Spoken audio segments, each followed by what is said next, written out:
জমে গেছে চীন আমেরিকা বাণিজ্য যুদ্ধ। একদিকে চীনকে উদ্দেশ্য করে ট্রাম্পের শুল্ক বোমা, অন্যদিকে নাছোড়বান্দা শি জিনপিং। অন্য সব দেশে শুল্ক স্থগিত করলেও চীনের উপর আরোপিত বাণিজ্য শুল্ক 104% থেকে বাড়িয়ে 125% উন্নীত করেছেন যুক্তরাষ্ট্রের প্রেসিডেন্ট ডোনাল্ড ট্রাম্প। 9 এপ্রিল যুক্তরাষ্ট্রের স্থানীয় সময় গভীর রাতে নিজের সামাজিক যোগাযোগ মাধ্যম ট্রুথ সোশ্যালে এই তথ্য নিশ্চিত করেছেন ট্রাম্প নিজেই।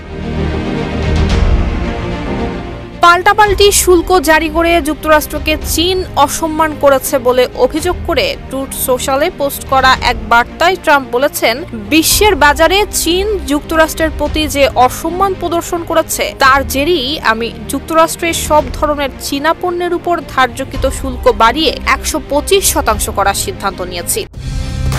কালার এক্সপার্ট, জর্জ স্যাপ এবং মাইল্ড অন হ্যান্ডস টেকনোলজি সমৃদ্ধ অরিক্স ক্রিস্টাল ওয়াশ আপনার লন্ড্রি এক্সপার্ট।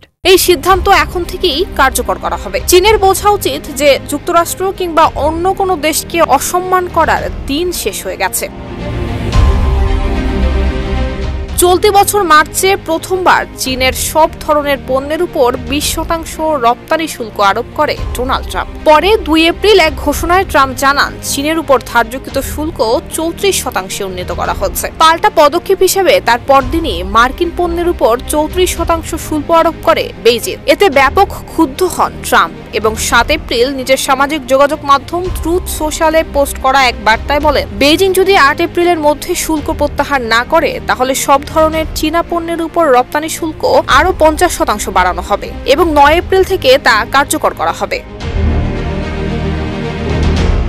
বেইজিং ট্রাম্পের হুমকিতে সাড়া না দেওয়ায় চীনা পণ্যের উপর কার্যকর হয়েছে বর্ধিত শুল্ক।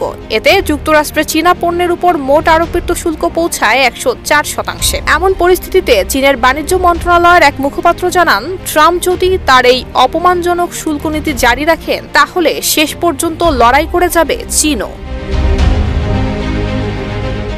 নুসরাত জাহান মেহেক, ঢাকা পোস্ট।